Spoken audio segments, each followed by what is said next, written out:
Hello warriors. मिनिटांची तयारी तासापेक्षा भारीचा हा आहे भाग 16 आणि तुम्ही पाहत आहात वॉरियर ऑफिसर 2.0 एज्युकेशनल चॅनल. तर आपण ऑलरेडी 15 पार्ट्स जे आहेत ते अपलोड केलेले आहेत. तुम्ही जर ते पाहिले नसतील तर पाहून घ्या, कारण एक्झामच्या दृष्टीने ते फार इम्पॉर्टंट आहेत.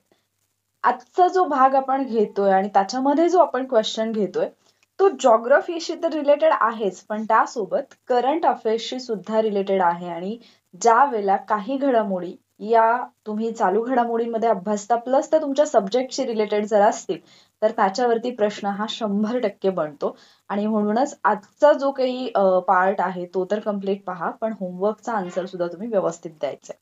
आजचा क्वेश्चन आहे, क्षेत्रफळाच्या दृष्टीने देशातील सर्वात मोठा व्याघ्र प्रकल्प कोणता आहे? पहा, आपल्या देशामध्ये चित्ता आणला त्यामुळे सगळ्या विद्यार्थ्यांनी चित्ताबद्दल सगळी माहिती अभ्यासलेली असते, पण व्याघ्र प्रकल्पांबद्दलची माहिती अभ्यासणं मागे राहून जाऊ शकतं. पण ते तुम्हाला विसरायचं नाहीये, कारण जो प्रोजेक्ट टायगर सुरू करण्यात आला त्याला 2023 मध्ये 50 वर्ष कंप्लीट झाली होती. आणि त्या अनुषंगाने प्रश्न तुम्हाला कसाही बनू शकतो, त्यामुळे काही फॅक्ट जे आहेत ते आपण आज समजून घेणार आहोत. ऑप्शन काय आहेत? पहिला ऑप्शन आहे नागार्जुन सागर, दुसरा आहे नमेरी व्याघ्र प्रकल्प, तिसरा आहे वीरांगणा दुर्गावती आणि चौथा आहे जिम कॉर्बेट. तर हे चारही जे प्रकल्प आहेत ते कुठल्या ना कुठल्या दृष्टीने महत्वाचे आहेत, म्हणून हे चार जे आहेत ते मी ऑप्शन मध्ये घेतलेत. मात्र क्षेत्रफळाच्या दृष्टीने देशातला सर्वात मोठा प्रकल्प कुठला आहे, व्याघ्र प्रकल्प कोणता आहे, तो जर आपण पाहिला तर तो आहे नागार्जुन सागर श्रीशैलम. हा आहे आंध्र प्रदेशमध्ये. ठीक आहे, आंध्र प्रदेशमध्ये असणारा हा एक महत्वाचा व्याघ्र प्रकल्प आहे. सर्वात मोठा व्याघ्र प्रकल्प आहे आंध्र प्रदेशमध्ये नागार्जुन सागर श्रीशैलम या नावाने त्याला ओळखलं जातं. आणि याचं जर एकूण क्षेत्रफळ पाहिलं तर तुम्हाला वेगवेगळ्या रेफरन्स बुकमध्ये ते वेगवेगळं पाहायला मिळेल. मात्र जर आपण विकिपीडियावरती जाऊन पाहिलं तर त्याचं क्षेत्रफळ दिलेलं आहे 3728 चौरस किलोमीटर इतकं. करंट अफेअर्सच्या बुकमध्ये तुम्हाला हाच नंबर म्हणजे हाच क्षेत्रफळाचा जो आकडा आहे तो 3396च्या आसपास पाहायला मिळेल. मात्र जी आकडेवारी विकिपीडियावरती दिलेली आहे ती आकडेवारी आपण इथे घेतलेली आहे. मग हा जो नागार्जुन सागर श्री शैलम हा जो प्रकल्प आहे, व्याघ्र प्रकल्प आहे, त्याचा विस्तार हा आंध्र प्रदेशमध्ये 5 जिल्ह्यांमध्ये झालेला आपल्याला पाहायला मिळतो. नांदियाल, त्यालाच नांद्याल असं सुद्धा म्हटलं जातं, प्रकाशम, पालनाडू, नालगोंडा आणि मेहबूबनगर या 5 जिल्ह्यांमध्ये याचा विस्तार असलेला आपल्याला पाहायला मिळतो. ऑप्शन मध्ये दुसरा व्याघ्र प्रकल्प होता नमेरी व्याघ्र प्रकल्प. तो आहे आसाम मध्ये. आसाम मध्ये असणारा नमेरी व्याघ्र प्रकल्प हा एक महत्वाचा आहे. आसाम मध्ये काजीरंगा पण आहे, मानस पण आहे आणि ओरंग पण आहे. त्याच्यासोबतच नमेरी हा एक महत्वाचा व्याघ्र प्रकल्प आसाम मध्ये आहे. त्याच्यानंतर तिसरा ऑप्शन होता वीरांगणा दुर्गावती व्याघ्र प्रकल्प. हा खूप इम्पॉर्टंट आहे, इथे तुम्हाला क्वेश्चन बनू शकतो. त्याचं रिझन म्हणजे देशातला 54वा व्याघ्र प्रकल्प म्हणून याला मान्यता मिळालेली आहे, किंवा हा देशातला 54वा व्याघ्र प्रकल्प ठरलेला आहे. वीरांगणा दुर्गावती व्याघ्र प्रकल्प कुठे आहे? हा मध्य प्रदेशमध्ये आहे. मध्य प्रदेशमध्ये ऑलरेडी 6 व्याघ्र प्रकल्प होते आणि त्याच्यामध्ये हा 7वा ऍड झालेला आहे वीरांगणा दुर्गावती व्याघ्र प्रकल्प. म्हणजेच मध्य प्रदेश मधला 7वा आणि देशातील 54वा व्याघ्र प्रकल्प कोणता असेल तर वीरांगणा दुर्गावती. आणि हा जो व्याघ्र प्रकल्प आहे याची निर्मिती झाल्यामुळे मध्य प्रदेश हे एक असं राज्य बनलेलं आहे आता जिथे की आपल्या देशातले भारतातल्या सर्वाधिक जास्त व्याघ्र प्रकल्पांची संख्या आहे. सो ही पण एक फॅक्ट इथे बनू शकते. मग मध्य प्रदेशमध्ये आधीचे असणारे 6 कोणते आहेत? बांधवगड, कान्हा, पन्ना, पेंच. पेंचचा विस्तार मध्य प्रदेशमध्ये आणि महाराष्ट्रामध्येही आहे. त्यानंतर संजय डुबरी आणि सातपुडा हे पहिले 6 आहेत आणि याच्यामध्ये भर पडलेली आहे वीरांगणा दुर्गावती व्याघ्र प्रकल्पाची.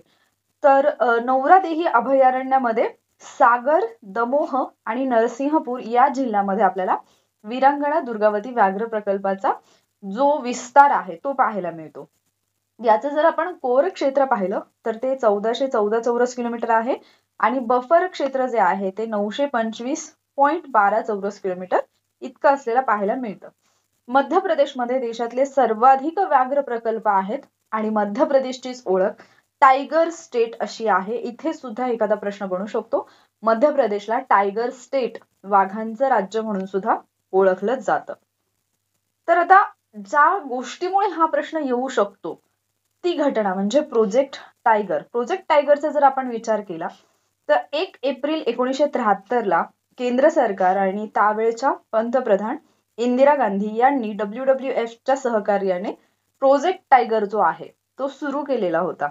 आणि दुसरी एक फॅक्ट जी तुम्ही लक्षात ठेवायची ती म्हणजे उत्तराखंडमध्ये असणाऱ्या जिम कॉर्बेट हे जे राष्ट्रीय उद्यान आहे त्या राष्ट्रीय उद्यानाला देशातला पहिला व्याघ्र प्रकल्प होण्याचा मान मिळालेला होता. तर जिम कॉर्बेटच्या सुद्धा नामांतरावरती खूप जास्त चालू घडामोडीमध्ये तुम्ही वाचलं असेल, त्यामुळे जिम कॉर्बेट बद्दल सुद्धा तुम्हाला माहिती असायला पाहिजे. प्रोजेक्ट टायगरला 2023 मध्ये 50 वर्ष पूर्ण होत आहेत, झालेली आहेत. आणि मग ही 50 वर्ष पूर्ण झाल्याच्या निमित्ताने 9 एप्रिल 2023ला म्हैसूर या ठिकाणी एक परिषद आयोजित करण्यात आलेली होती. आणि याच परिषदेदरम्यान पंतप्रधान मोदींच्या हस्ते 50 रुपयांच्या नाण्याचं प्रकाशन सुद्धा करण्यात आलेलं होतं. व्याघ्र प्रकल्पाला 50 वर्ष झाली तर 50 रुपयांचं नाणं सुद्धा प्रकाशित केलेलं होतं पंतप्रधान नरेंद्र मोदी यांनी 9 एप्रिल 2023ला म्हैसूर या ठिकाणी झालेल्या परिषदेमध्ये. त्याचसोबत अमृत काल का व्हिजन फॉर टायगर कन्झर्वेशन हे पुस्तक सुद्धा याच वेळेला प्रकाशित करण्यात आलेलं आहे. अशा काही फॅक्ट आहेत ज्या तुम्हाला करंट अफेअर्स मध्ये सुद्धा अभ्यासाव्या लागतील, जिओग्राफी मध्ये पण अभ्यासाव्या लागतील, त्यामुळे ते इथे घेत आहे. आंतरराष्ट्रीय व्याघ्र दिन जो आहे तो 29 जुलैला साजरा केला जातो. आंतरराष्ट्रीय व्याघ्र दिन 29 जुलै. 2010 मध्ये रशियातील सेंट पीटर्सबर्ग या ठिकाणी एक टायगर समिट घडून आलेली होती. आणि या टायगर समिट मध्ये पहिल्यांदाच 13 व्याघ्र श्रेणीतील जे देश आहेत त्यांनी TX2 तयार करण्यासाठी एकत्र आले होते.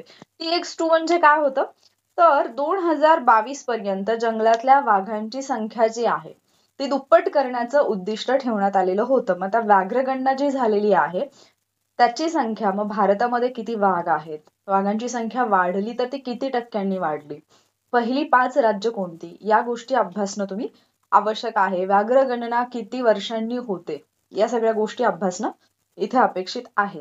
आता इथे तुम्हाला एक प्रश्न आहे जो की व्याघ्र प्रकल्पाशी रिलेटेडच आहे. हा तुमचा होमवर्क आहे, करंट अफेअर्सशी रिलेटेड आहे. MEE म्हणजेच मॅनेजमेंट इफेक्टिव्हनेस इव्हॅल्युएशनच्या 5व्या फेरीनुसार सर्वोत्कृष्ट व्यवस्थापन करण्यात आलेले पहिले 4 व्याघ्र प्रकल्प कोणते? हा होमवर्क आहे. कदाचित याच्यावरती प्रश्न येईल किंवा हे जे पहिले 4 व्याघ्र प्रकल्प आहेत ते तुम्हाला जोड्या लावायला सुद्धा दिसू शकतात. डिरेक्टली प्रश्न कदाचित असा नाही विचारला जाणार की MME याच्या सर्वेनुसार किंवा 5व्या फेरीनुसार सर्वोत्कृष्ट व्यवस्थापन असणारे व्याघ्र प्रकल्प कोणते. कदाचित हे जे पहिले 4 आहेत ते एका बाजूला व्याघ्र प्रकल्प दिले जातील आणि एका बाजूला राज्य दिली जातील आणि जोड्या लावायला प्रश्न येईल आणि आपण म्हणतो की मग हे भूगोलमध्ये जातं आणि भूगोलमधलं वाचून घ्यायचं. तर करंट अफेअर्सचा कुठे ना कुठेतरी रेफरन्स असतो म्हणून हे प्रश्न विचारले जाऊ शकतात. मे बी राज्यसेवेला येऊ शकतं किंवा कंबाईनला तो प्रश्न बनवूच शकतो. त्यामुळे होमवर्कचा आन्सर नक्की देण्याचा प्रयत्न करा. आणि याच्यानंतर भारतातले जे व्याघ्र प्रकल्प आहेत प्रत्येक राज्यामध्ये असणारे, जसं आपण पाहिलं मध्य प्रदेशमध्ये 7 आहेत, महाराष्ट्रामध्ये प्रमुख 6 आहेत. तर हे जे व्याघ्र प्रकल्प आहेत किंवा काही राज्य आणि केंद्रशासित प्रदेश असे आहेत जिथे एकही व्याघ्र प्रकल्प नाही, तर महाराष्ट्रातले जेवढे सगळे व्याघ्र प्रकल्प आहेत, आता जर आपण 54वा पाहिला, हे 54च्या 54 व्याघ्र प्रकल्प लक्षात ठेवण्यासाठीची जर ट्रिक तुम्हाला हवी असेल तर म्हणजे कुठल्या राज्यामध्ये कुठले आहेत तर मला कमेंट बॉक्समध्ये तसं नक्की कळवा. मी त्याच्यावरचा व्हिडिओ 100% घेऊन येईन आपल्या वॉरियर ऑफिसर हा जो आपला दुसरा युट्यूब चॅनल आहे तिथे. ठीक आहे. हा जो काही मी एक उपक्रम सुरू केलेला आहे तो तुम्हाला फायदेशीर ठरत असेल अशी आशा आहे. याच्यासोबतच थेंबे थेंबे तळे साचे हा एक उपक्रम सुरू केलेला आहे आपल्या वॉरियर ऑफिसर या युट्यूब चॅनलवरती. तिथे मी कम्युनिटी पोस्टला छोट्या छोट्या पोस्ट ज्या आहेत त्या करत असते जिथून तुमच्या अभ्यासाची चांगली तयारी होईल. सो जर तुम्ही त्या पोस्ट रीड केल्या नसतील तर वॉरियर ऑफिसर या आपल्या युट्यूब चॅनलला जा आणि कम्युनिटीमध्ये जाऊन त्या पोस्ट रीड करा. तुमची खूप चांगली रिव्हिजन होईल. आजचा व्हिडिओ तुम्हाला फायदेशीर वाटला असेल तर व्हिडिओला लाईक आणि शेअर नक्की करा आणि त्यासोबतच पुढचा पार्ट पाहण्यासाठी चॅनलला सबस्क्राईब करा. लवकरच भेटूयात पुढच्या लेक्चरमध्ये. थँक्यू.